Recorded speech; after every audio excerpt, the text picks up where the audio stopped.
Voici un tutoriel pour insérer une image dans un document Word.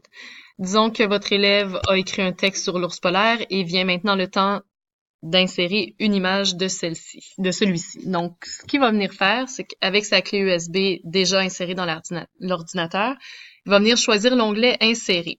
Donc, qu'est-ce qu'il veut insérer? Il veut insérer une image à partir d'un fichier qui est déjà enregistré sur sa clé USB.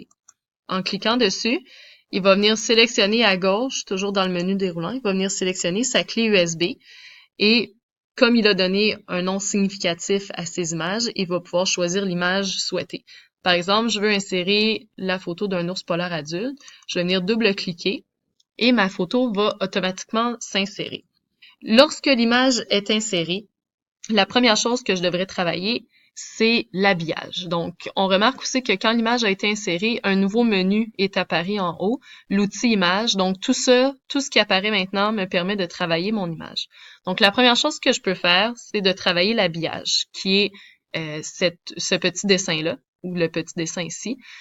Alors, plusieurs choix sont offerts. Les choix les plus faciles pour pouvoir déplacer l'image, c'est de la mettre devant le texte ou de la mettre derrière le texte. Donc, disons que je la mets devant le texte. Si je déplace mon image, je vais pouvoir la placer où je veux dans mon texte. Si je la mets derrière le texte, donc on voit qu'elle disparaît en arrière du texte.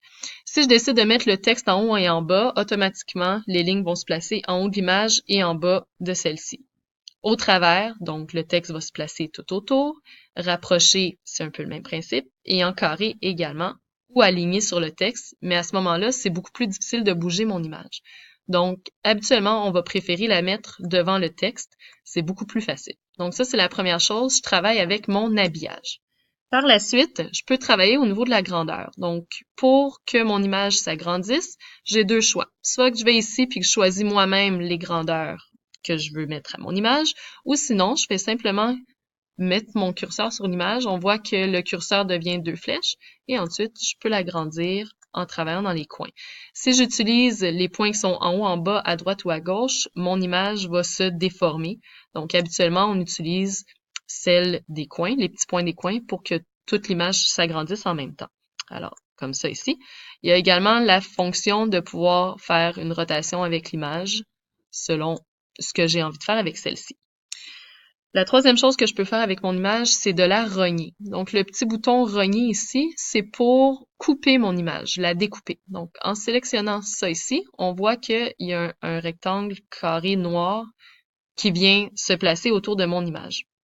Lorsque je prends mon curseur et que je viens le placer là-dessus, sur les petites lignes noires, je peux cliquer et glisser et ça va venir couper mon image. Donc, vous voyez ici, en cliquant et glissant, je viens couper cette partie-là. Si je la trouve trop large, je peux la découper comme ça ici.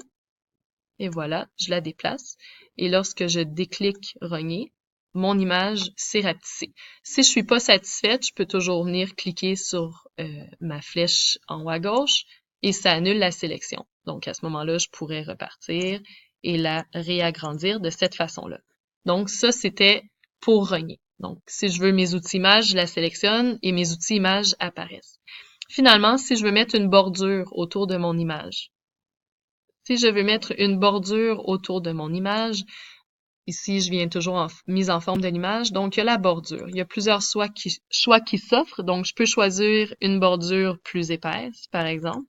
Je peux décider que la bordure soit sous forme de tiret, de cette façon-là.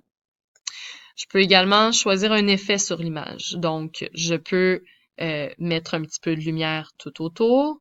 Je peux également faire la mettre en biseau, donc mettre un genre de relief à mon image.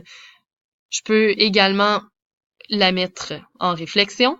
Donc plusieurs mises en forme sont offertes.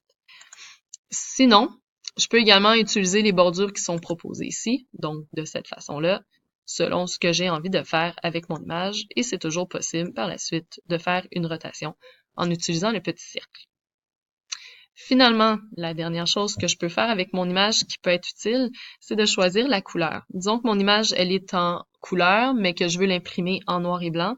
Je peux déjà venir sélectionner un noir et blanc pour savoir à quoi est-ce que ça ressemblerait. Donc, par exemple, si je veux la mettre en nuance de gris, ben mon image d'ours polaire, lorsque je vais venir l'imprimer sur une imprimante noir et blanc, va ressembler à ceci.